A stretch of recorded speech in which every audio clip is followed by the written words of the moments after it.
Well, howdy there, Internet students. Mr. Hermanson again. This is your homework that you did, and there was a couple questions that a lot of people missed, so I'm going to go over those real quickly here. The main one is the number 1 and number 6. So let's talk about number 1 first. We're using substitution here, so the first thing I need to do is find something to solve for. And it doesn't I would either pick X in this one or Y in this one. It doesn't really matter that way. Um, the way you substitute is the same for either one. So let's just do the bottom one. The way you would get rid of that X there so that you have Y all by itself is just add X to both sides. So we get Y equals negative 13 plus X. Now I got something I can substitute. I can put this negative 13 plus X. And you always put it in the other equation. So it's the top equation. It's X minus Y. But I'm substituting for Y. So I'm going to put a parentheses here. That's really important if you do it this way. I'm going to put negative 13 plus X. The reason I said that's really important is because you're subtracting this quantity. You're subtracting both parts. So you're subtracting negative 13, which is adding, and you're also subtracting the X. Okay, and now when you do that, X minus X is 0, plus 13 is 13. You end up with 13 equals 13, which is a true statement. When you get a true statement, that means any number will work. So there's an infinite number of solutions. That'd be one way to say it. Anything works. We call the system that has an infinite number of solutions an identity, and that's why in your answer, I wanted you to write the word identity. All right.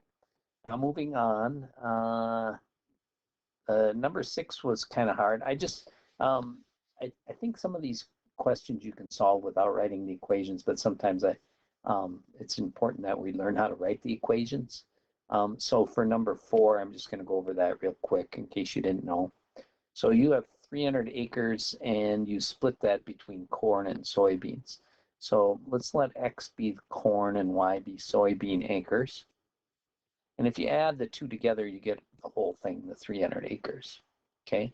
Now the second one, the farmer, she wants to plant 110 more acres of soybeans than corn.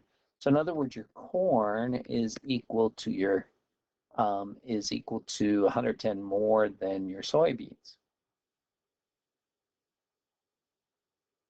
I think I said that wrong. Your soybeans is equal to 110 more than your corn. So what I'm going to write for that is Y, your soybeans, is equal to X, your corn, plus 110. All right. So now here's the Margie problem. It says that the food and medication for each dog costs twice as much as cats. So let's let Y be the dogs and X be the cats. And then so the cost, which is what we're looking for, this is your dog cost and X is your cat cost. If you take 2 times your cat's cost, it'll equal your dog cost.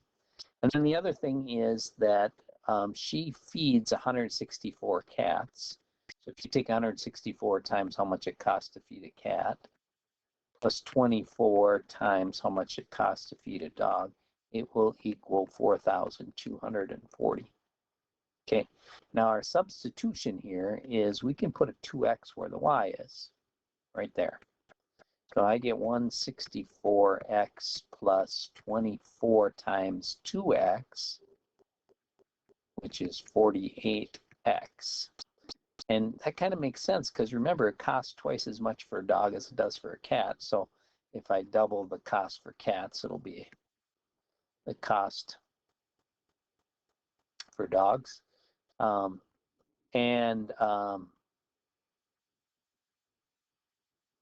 And then I can combine those, and that equals 212x.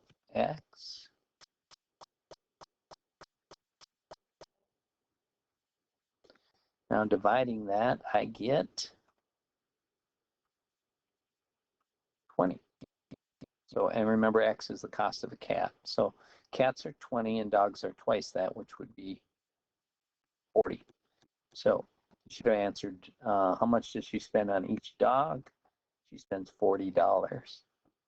All right, hope you find that helpful. Remember, there's a lot of things in life that you can't change, but your math skills are not one of them.